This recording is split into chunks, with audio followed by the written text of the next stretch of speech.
Everyone comes from somewhere, a place, a town here or there. A woman who failed to be a mother, a sister who hates her brother. All haters, all lovers, everyone comes from somewhere. Joshua Wingert. I'm from Oswego, Louisiana.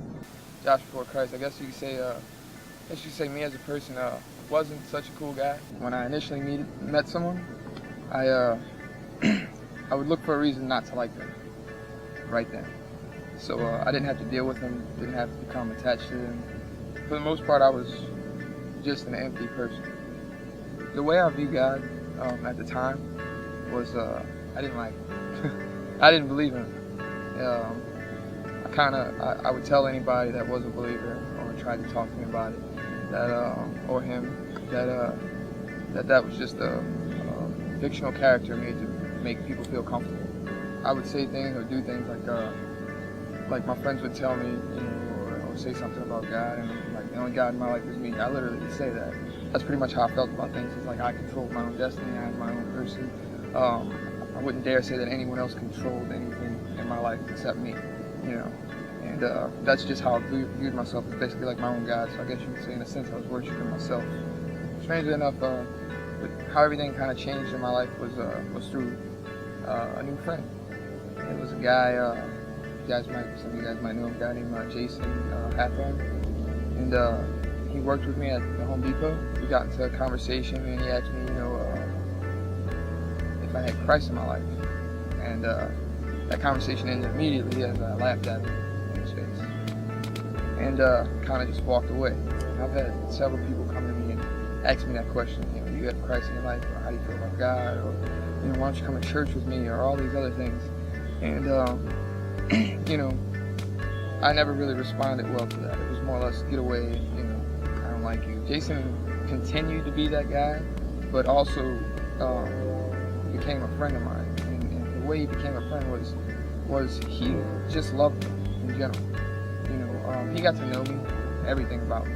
I mean, he hung out with me on weekends. He hung out with me, came play football with me, basketball with me, went out with me a couple times, and it's just over time we developed this friendship, and through that friendship, I guess I developed a lot of trust in Jason. His goal was, my salvation.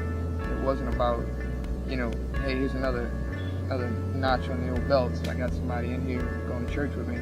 It was about, I love Josh, and I want him to be, I want him to be saved. I want him to live forever with me, and that's something awesome. Pretty much at that time that things started to unfold for me, because I started reading with him, and he started explaining things to me, and the more I read, the more things made sense, and the more things made sense, the more I just became aware of who I am and what I'm doing, and how it's affecting myself and others, and what my actual purpose was, because I think everybody's searching for a purpose.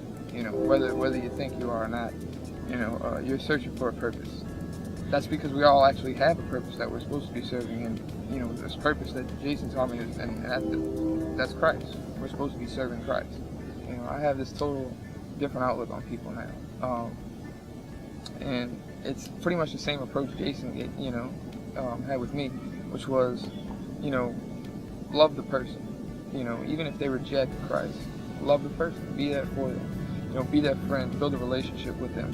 Be someone that loves them despite all things. Let them know you're not here to judge them, or look down upon them.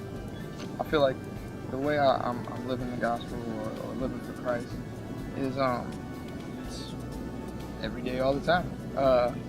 It starts when I get up in the morning and I go to work, and the first people I run into is my team. And my team, I love all those guys. I know a lot about what goes on with them in their lives and everything else.